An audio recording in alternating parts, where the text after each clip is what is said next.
하나님의 말씀을 듣습니다. 여호수아서 24장과 욥기 1장 말씀.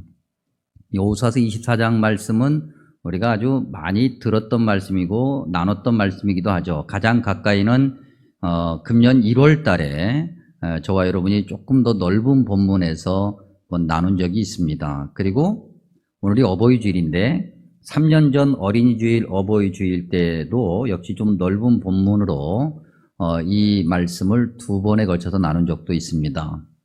오늘은 좀 24장 14절과 15절을 중심으로, 그리고 욥기 1장 말씀을 중심으로 해서 하나님 말씀을 나누고자 합니다. 여호수아서 24장 우리가 읽어보면 금세 알 수 있는 것이 뭡니까? 예수 그리스도를 믿는 사람은, 하나님을 믿는 사람들은 세상을 살면서 둘 중에 하나를 선택하며 살아야 된다는 거죠. 많은 것 중에 하나가 아니라 둘 중에 하나. 우리가 선택해야 될 것은 당연히 여호와 하나님. 결국 그리스도인들에게 주어지는 것은 세상이냐 하나님이냐라고 하는 건데, 당연히 우리가 선택할 것은 여호와 하나님이다. 우리가 예수님을 믿으면서 신앙생활하면서 때때로 교회 밖에 있는 사람들이 교회 다니는 우리를 향해서 하는 말들, 그리고 심지어는 우리 자신도 신앙생활하면서 좀 때때로는 좀 버겁기도 하고, 또 때때로는 좀 답답하기도 하고, 때때로는 이해가 안 되는 그런 어떤 신앙의 어떤 순간들, 왜 그럴까라고 생각해 보면 바로 이런 것 때문이 아닐까. 둘 중에 하나를 선택해야 되는 거. 거기에는 그 어떤 무슨 제3의 길, 어떤 타협점, 이런 게 전혀 없어요, 성경에서는. 여러분, 살다 보면 여러 가지 경우가 있잖아요. 그렇죠? 그래서 꼭 둘 중에 하나만을 선택하기보다는 둘 다를 선택해야 될 때도 있고, 둘 다를 버려야 될 때도 있고, 둘 다가 아닌 그 어떤 것을 선택해야 되는 상황도 온단 말입니다. 그런데 성경은 그런 모든 경우의 수를 다 내려놓고 무조건 둘 중에 하나를 선택하라고 말하고, 그때 하나는 반드시 여호와 하나님이어야 한다 라고 강요를 하죠. 그것 때문에 우리가 조금은 좀 답답하다, 또 교회 다니는 사람들은 왜 다 니네는 그러냐라고 이야기하는 그런 비난의 소리를 듣는다고 하는 거죠. 오늘 여호수아서 말씀을 읽어보니까 여호수아를 통해서 주님께서 우리에게 말씀하시는 것 둘 중에 하나, 시작점, 삶의 시작점을 무엇으로 할 거냐 선택하라는 거예요. 그리고 그 시작점은 하나님이어야 한다.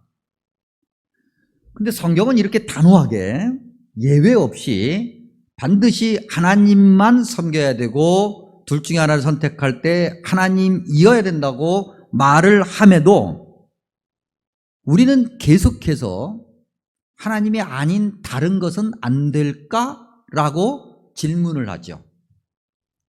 15절에 보면 너희에게 좋지 않게 보이거든, 즉 하나님이 아닌 그 어떤 것을 바라보게 되고, 하나님이 아닌 그 어떤 것이 좋아 보이고, 그것을 선택하면 안 되냐라고 하는 질문을 하는 저항이 있다는 거예요. 그냥 맹목적으로 저항하는 것이 아니라 거기엔 나름대로 아주 설득력 있는 논리가 들어가죠. 상황이 이러니까, 형편이 이러니까, 심지어는 내가 생각하기에는 그렇지 않아 라고 하는 그러한 모든 말들로 시작해서 나름대로 세워지는 자기의 논리, 이런 것들로 둘 중에 하나 여호와 하나님을 섬겨야 된다라고 하는 성경의 그 변함없는 진리를 우리가 바꿔보려고 한단 말이죠. 그런 어떤 여호수아서 24장을 우리가 한번 그 시대적 배경으로 들어가서 한번 봐도 그렇고, 지금 현재 저와 여러분의 삶 속에서도 그렇고, 동양이나 서양이나 옛날이나 지금이나 가리지 않고 우리가 이러한 어떤 성경의 어떤 준엄한 명령에 한번 도전해 보려고 하는 그런 여러 가지 시도들 중에 우리가 가장 약한 것 중에 하나가 뭐냐면 자녀들과 연관되어 있을 때죠.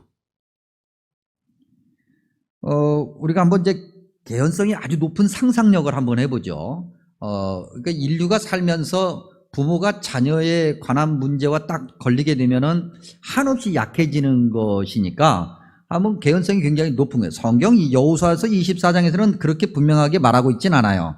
그러나 우리가 한번 충분히 있을 수 있는 그 확률을 한번 상상으로 한번 해보면 이스라엘 백성들, 지금 여호수아서 24장은 이제 출애굽의 광야 생활도 다 끝나고 가나안 땅에 들어와서 이렇게 저렇게 완전하진 않을지라도 땅 분배도 끝나고 이제 본격적으로 가나안 땅에 정착하면서 살기 직전의 말씀이에요. 뭐 일명 여호수아의 유언 같은 거죠. 이제 이스라엘 백성들에게는 드디어 이제 새로운 미래가 펼쳐지는 거예요. 그동안 정말 이렇게 선조들로부터 오랜 기간 동안, 선조 때부터 오랜 기간 동안 애굽의 노예 생활, 희망도 없고 꿈도 없고 그 뭔가를 해도 내가 아무리 능력이 뛰어나도 아무리 노력해도 절대 어떻게 보면은 저 윗단계로 올라갈 수 없는 그런 삶을 살아왔고, 광야 40년 역시 마찬가지죠. 비록 자유의 몸은 되었다 할지라도 그 어떤 희망도 가질 수 없는 거친 그 삶. 근데 그런 모든 것들이 끝나고 이제는 정착해서 살게 되는 거예요. 꿈이라는 게 생겨요. 뭔가 가질 수 있는 희망이라는 게 생겨요. 그리고 실제로 가질 수도 있어. 그런데 아직은 출발하는 단계이기 때문에 아직 우리의 자녀들이 풍성하게 가질 수는 없어요. 나에게 달려있는 거예요. 부모 세대에게 달려있는 거죠. 내가 정말 죽도록 노력하면 내 자식은 나보다는 나은 삶을 살 거라고 하는 그런 희망에 꽉 차 있는 순간 이 말씀이 주어지는 거예요. 가나안 땅에 정착해서 가나안 땅에 이미 살고 있는 사람들과 경쟁하면서 우리의 자녀들이 주류 사회에 들어가고 거기서 말이죠 상위 10%에 5%에 1%에 그렇게 올라가는 그런 희망을 가지고 살아가는, 이제 우리의 자녀들이 그럴 수 있어. 그런데 하나님께서 여호수아를 통해서 말씀하시기를 둘 중에 하나여야 된다. 반드시 하나님이어야 돼. 그 얘기는 바꿔 얘기하면 우리의 자녀들의 그 어떤 희망, 우리의 자녀들이 잘 될 수 있는 그 가능성들을 확 닫아버리는 것처럼 느껴지는 거죠. 그래서 마음속에 생각이 드는 거예요. 꼭 그래야 돼? 아니, 다른 거 하면 안 돼? 꼭 그렇게 믿음 생활을 해야 되는 거야? 하나님은 우리의 그런 마음을 잘 알고 계시기 때문에 여호수아서 24장을 계속해서 읽어가다 보면은 우리의 그 마음, 즉 둘 중에 하나이어야 되는데 꼭 하나님이어야 되냐라고 하는 것에 질문하고 반문하고 저항하고 싶어하는 그런 우리의 마음을 하나님이 아시기 때문에, 그래? 그러면 너가 원하는 대로 해. 너 눈에 보기 좋은 걸 해. 라고 열어주시는 장면이 있어요. 반갑죠? 하나님께서 그렇게 제3의 길, 우리가 원하는 것을 선택할 수 있는 가능성을 열어주시는 것처럼 보이는, 열어주신 것은 아니라고 그랬어요. 열어주시는 것처럼 보이는 장면이 있으니 반가워요. 그래서 성경을 좀 더 집중해서 읽어보면 24장 20절, 만일 너희가 여호와를 버리고 이방 신들을 섬기면, 바꿔 얘기하면 너희 눈에 보기 좋은 것, 그래 둘 중에 하나님 여호와 하나님만을 섬겨야 되는데 그것이 좀 답답하게 여겨지면 너희 눈에 보기 좋은 여호와를 버리고 너희 눈에 보기 좋은 이방 신들, 세상 것 그거 섬겨, 선택해. 괜찮아.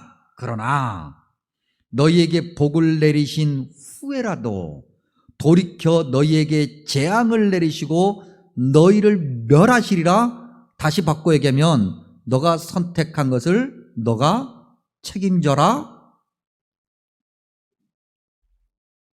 성경은 그렇게 이야기하죠. 우리가 무엇을 하든지 다 할 수 있는데 우리가 한 것에 대한 책임도 우리가 감당해야 된다. 따라서 여호수아는 그 결과가 무엇인지를 잘 알고 있기 때문에 둘 중에 하나를 선택해야 되는데 하나님이 아닌 다른 것 또는 제3의 것을 선택했을 때 그 결과가 무엇인지를 잘 알고 있기 때문에 당연하게 일고의 주저함도 없이 추호도 망설이지 않고 이렇게 고백합니다. 나와 내 집은 여호와만을 섬기겠노라.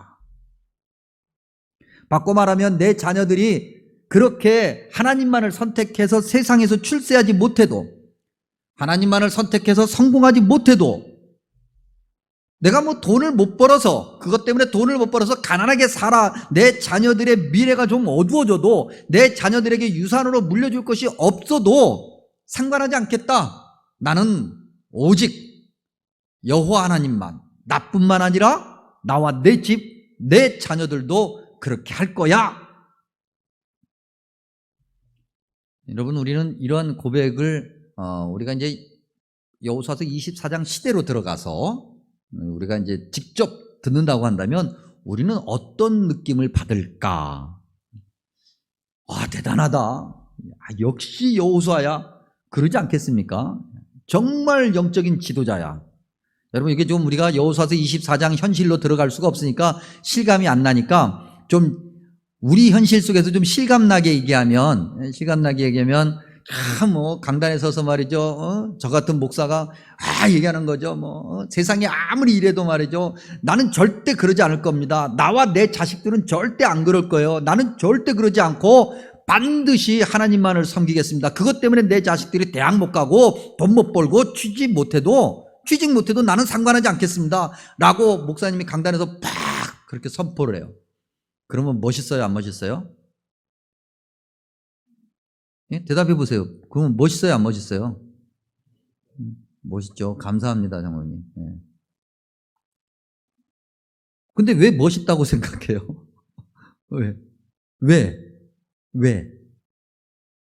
혹시 그런 생각 안 드세요? 목사님이니까.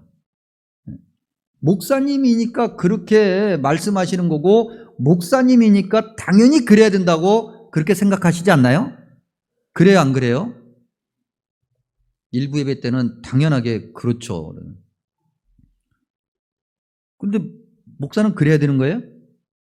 여러분 얘기해 보세요. 목사는 그래야 되는 거예요? 목사는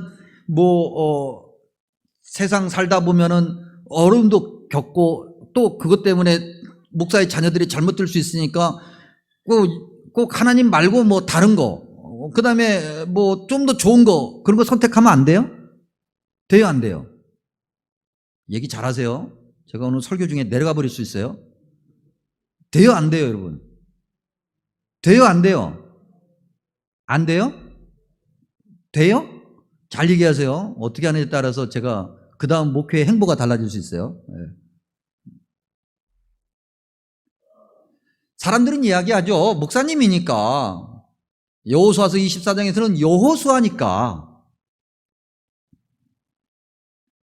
그래요, 뭐 좋아요. 받아들일 수 있어요. 목사님이니까, 당연히 영적인 지도자니까 본을 보여야 되기 때문에 그렇게 말할 수 있어요. 다 좋아요. 다 좋은데 그때 그 상황 가운데 함께 있었던 여호수아의 자녀들과 여호수아의 아내는 무슨 생각을 했을까? 여러분, 목사들로 살아보신 적 있으세요? 목사 딸로 살아보신 적 있으세요? 우리 교회는 김성문 집사님하고 그 다음에 이제 몇 분 여기 계신, 그 외에는 없어요. 저는 목사들로 살았는데, 목사들로 살아보셨습니까? 안 살아봤으면 말을 하지 마세요. 살아보세요, 한번. 여호수아가 생각하기에 그래, 나는 내 자식들과는 하나님만을 섬길 거야. 당신들은 당신들이 원하는 대로 해. 그렇게 이야기하는 순간 여호수아의 자녀들은 무슨 생각을 할까? 우리 아버지가 왜 저래쇼? 꼭 그렇게 해야 돼? 아니 도대체가 나는 뭘 어떻게 하라고? 여호수아의 자녀들은 그렇다고 쳐요. 여호수아의 아내는 뭐라고 생각했어요? 저 양반이 미쳤나? 저렇게 함부로 얘기하면 어떻게? 지금 당장 다음 달부터 우리 아이들이 이런 것들을 해야 되는데 도대체 어떻게 하려고 저렇게 얘기해? 아쉽게도 성경 여호수아서 24장에서는 여호수아의 자녀들과 여호수아의 아내가 뭐라고 이야기했는지 전혀 언급이 없어요. 또 뭐 성경 전체를 놓고 보면 소위 우리가 이야기하는 그 믿음의 아주 큰 조상들, 즉 모세, 아론, 그다음에 사무엘, 예언자들이 있지 않습니까? 예레미야, 이사야, 에스겔, 호세, 아모스, 이런 어떤 굉장히 믿음의 큰 어떤 그릇들, 그런 어떤 믿음의 선조들, 그들의 자녀들이 뭘 했는가에 관해서 성경은 자세하게 말하지 않아요. 어쩌다 있어도 대부분 부정적이에요. 여호수아의 자녀들은 과연 어떻게 했을까? 우리가 이제 여호수아를 통해서는 알 수가 없기 때문에 이제 그런 어떤 그 자녀들의 반응이라고 할까요? 그런 것들을 우리가 한번 엿볼 수 있는 곳이 욥기인 것 같아요. 그래서 욥기로 한번 욥기로 한번 가보면 욥기 1장 1절에서 5절. 욥기는 이렇게 욥에 대해서 설명을 합니다. 욥기 1장 1절에 하나님을 경외하며 악에서 떠난 자다. 그리고 3절은 동방 사람 중에 가장 훌륭한 자다. 그리고서 말하기를 그가 엄청난 부자다 그랬어요.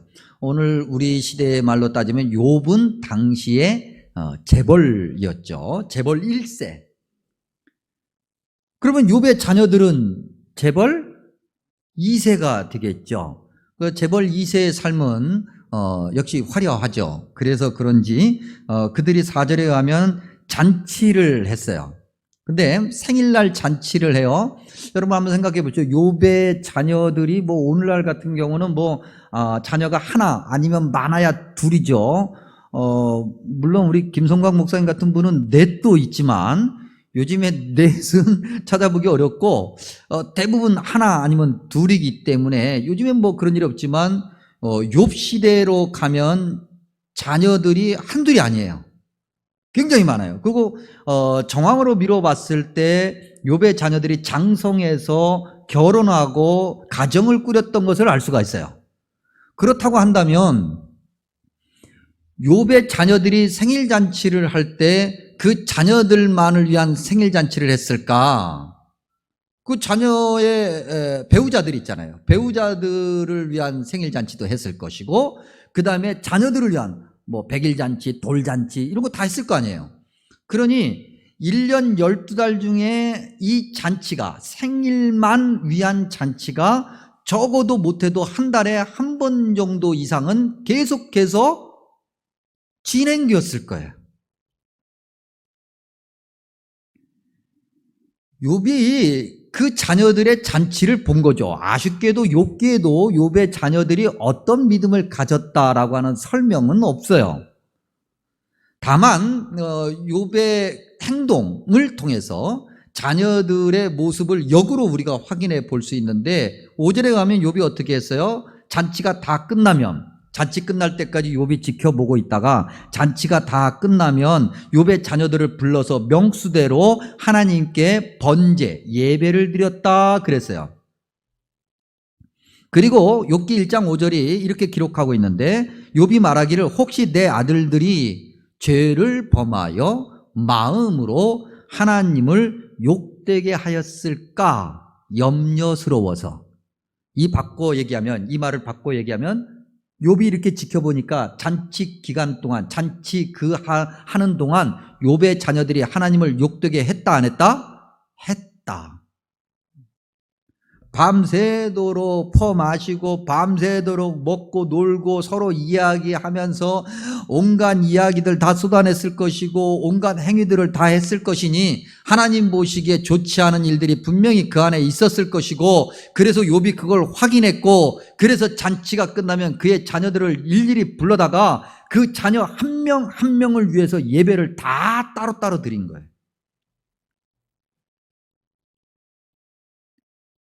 여호수아의 자녀들, 욥의 자녀들, 이 아버지의 어떻게 보면 타협 없는 이 믿음, 강요, 이것 때문에 그들은 굉장히 힘들어했을 것이다. 욥의 자녀들 한번 생각해 보죠. 밤새도록 술 마시면서 놀았으니까 아침 늦게까지 자고 싶을 거 아니에요. 아침 늦게까지예요? 뭐 점심을 지나서도 계속 자면서 일어나면 일어나는 거지 뭐. 그런데 아침 일찍 아버지 욥이 찾아와요. 아직 재벌 1세야. 돌아가시지 않았어. 재산 다 가지고 있어. 그러니 재벌 2세 입장에서는 아버지가 깨우면 일어나야 돼. 번제라고 그랬어요, 여러분. 번제라고 하는 것이 저녁에 드리는 것이 아니라 아침 일찍부터, 그것도 자녀들 명수대로 다 드리니까 오늘 큰아들 잔치, 생일잔치라고 해서 큰아들만 드리는 것이 아니라 그 잔치에 온 모든 자녀들의 모든 그 숫자대로 예배를 드리니까 아침 일찍부터 일어나야 돼요. 게다가 욥의 시대의 예배라고 하는 것은요, 예배자가 예배에 드릴 예물을 직접 도축하고 깨끗이 씻어서 그렇게 예배 자리까지 가지고 가야 되니 아침 새벽부터 하지 않으면 불가능한 거예요. 그러니 새벽부터 와서 아버지가 깨워. 어쩌면 자녀들은요, 한숨도 못 자고 이 아침을 맞이했을 거예요. 마지못해 일어나는 거죠. 그리고 번제단 앞에 끌려와요. 그때 여러분, 번제단 앞에 끌려왔던 욥의 자녀들이 역시 우리 아버지는 믿음이 너무 좋으셔. 야, 그래서 우리가 혹시 밤새도록 잘못한 것을 염려하셔서 우리를 위해서 이렇게 예배를 드리시는구나. 그렇게 생각하며 기쁘고 감사한 마음으로 서 있겠습니까? 아니면 졸린 눈을 비비면서 우리 아버지는 도대체 왜 이러는 거야? 입이 대빨로 나왔겠습니까? 앞에 거예요? 뒤에 거예요? 뒤에 것이 99.9%야. 욥의 자녀들이 생각하는 거죠. 우리도 이제 좀 다 컸는데 우리가 좀 알아서 하게 내버려 두지. 도대체 우리 아버지는 아직도 힘이 남아 도시나 봐. 도대체 왜 그러시는 거야? 투덜댔을 것이 분명해요. 욥기를 계속 읽다 보면 1장 13절에도 그렇고 18절에도 그렇고 욥의 자녀들은 여전히 계속 잔치를 해요. 성경에 분명하게 기록되어 있지 않지만은 이 욥기를 통해서 다시 여호수아로 돌아와 여호수아의 자녀들을 보면 여호수아의 자녀들도 마찬가지였을 거예요. 아버지의 인생이지, 아버지가 영적인 지도자지 내가 영적인 지도자는 아니잖아요. 근데 어떻게 아버지가 저렇게 책임도 못 질 이야기를 혹 해버려. 그러면 나는 어떻게 살라고? 아버지의 시대와 나의 시대는 다른 건데, 아버지의 믿음과 내 믿음은 다른 건데, 욥의 자녀들과 여호수아의 자녀들 눈에 아버지의 믿음은 강요죠. 억지예요. 그렇게 하나님을 믿으라고 강요하는 것은 불편해. 그래서 별로 믿고 싶지가 않은 그런 믿음. 너무 심해. 꼭 그래야만 해? 라고 하는 질문을 피할 수 없게끔 하는 그런 믿음의 모습을 부모들이 가지고 있어요. 그런데도 이걸 모를 리가 없는 여호수아와 욥이 사람들 앞에서 선포를 하고 자녀들에게 그 믿음을 강요해요. 이유가 뭘까? 왜 그럴까? 자, 이 질문에 대한 답을 해야 되는데 그러기 전에 답을 좀 더 잘 이해하기 위해서 우리가 좀 성경 본문을 잠깐 떠나서 다른 이야기 한번 해보겠습니다. 책 2권 가져왔습니다. 하나는 유배지에서 보낸 편지라는 책이고요. 하나는 아버지의 편지라는 제목으로 이 편지들이 이렇게 묶여 있는 그런 책인데, 우리 역사에서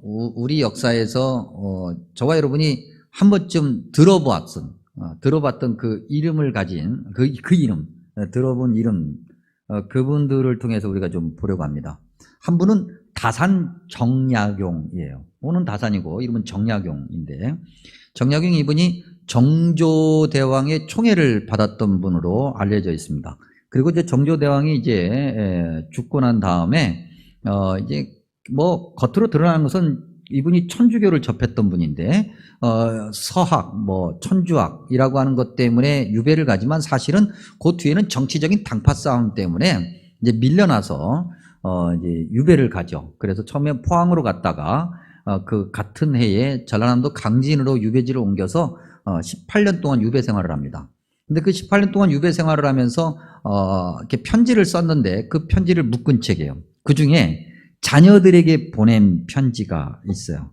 자녀들에게 보낸 편지 다 읽어드릴 수는 없고 그 편지의 내용을 요약하면 자녀들에게 그야말로 부모의 교훈을 주는데 내용을 요약하면 두 가지예요. 하나는 예의 범절에 관한 거예요. 그리고 또 하나는 공부에 관한 거예요.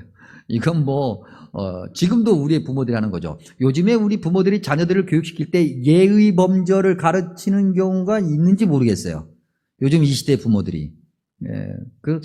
아무래도 좀 없는 것 같아요.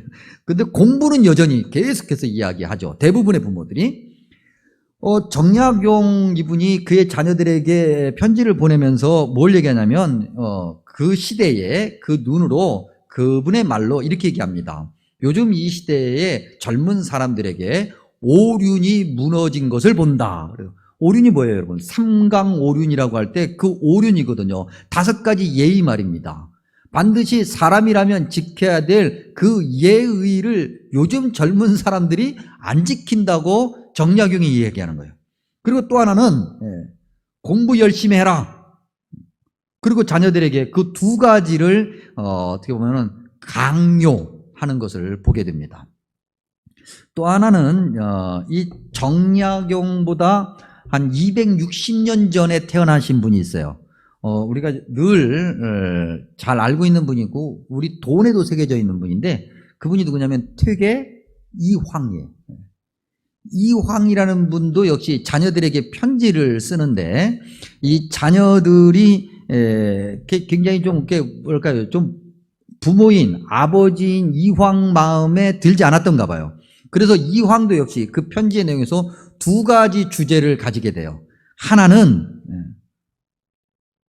예의 범절에 관한 거예요. 그 사대부 집안의 선비라고 한다면 자기 몸을 바르게 하고 언행을 행실을 바르게 하고 예의 예절을 갖춰야 된다. 그리고 또 하나는 공부 안 한다는 얘기를 듣고 있는데 공부 좀 해라. 그 얘기예요. 가만히 보면 요즘 애들 버릇없다고 그러잖아요. 그 시대마다 요즘 애들은 항상 있는 거고 그 시대마다 요즘 애들은 항상 버릇없어요. 항상 버릇없는 애들이에요. 그러니까 부모가 보기에 요즘 애들은 또 기성세대가 보기에 젊은 세대들은 항상 버릇없어요. 당신들도 버릇없이 컸어.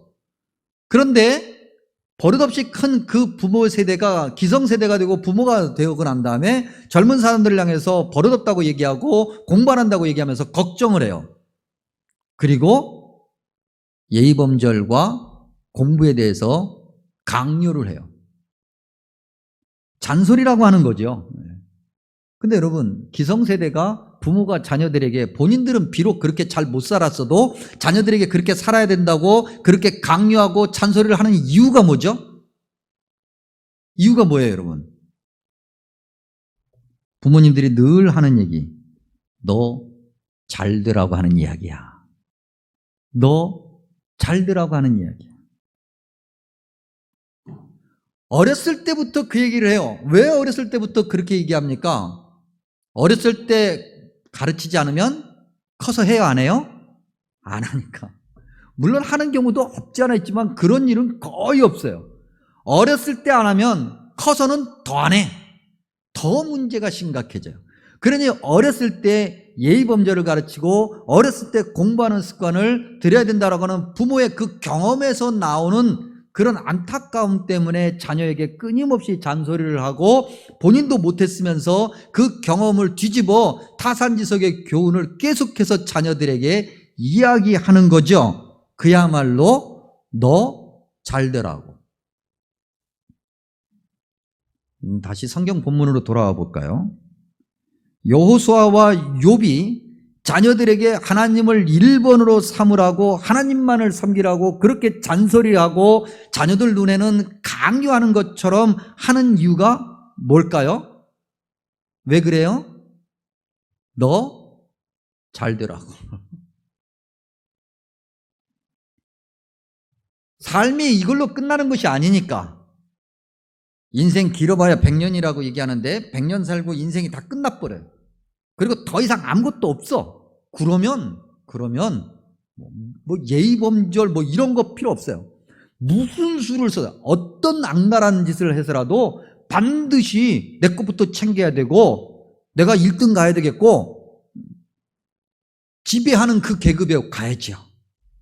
그런데 하나님은 우리 모두에게 죽음이 두려움이라고 하는 마음을 심어주셔서 죽음 다음에 그 무엇인가가 있다고 하는 것을 본능적으로 알게 하셨고, 그것이 성경에 약속되기를 영원한 생명, 영생이라고 기록하고 있고, 그것을 여호수아와 욥이 알고 있기 때문에 그래서 자녀들에게 이야기하는 거예요. 그리고 여호수아와 욥은 말로만 하는 것이 아니라 어떻게 해요? 행동으로 보여줘요. 여러분, 자녀들은 보고 배운 대로 잘한다고 그러지 않습니까? 듣고 배운 것은 나중에, 보고 배운 대로 잘하는 거예요.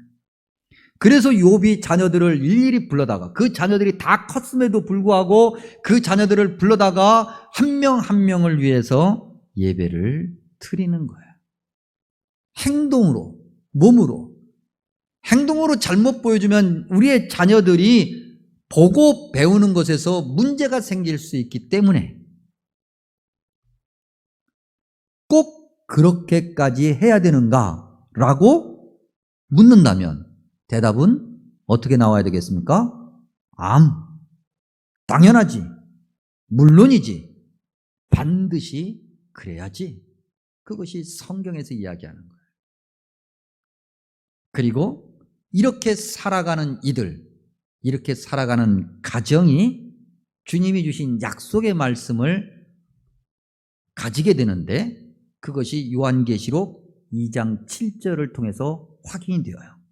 요한계시록 2장 7절 읽어드리면, 귀 있는 자는 성령이 교회들에게 하시는 말씀을 들을지어다.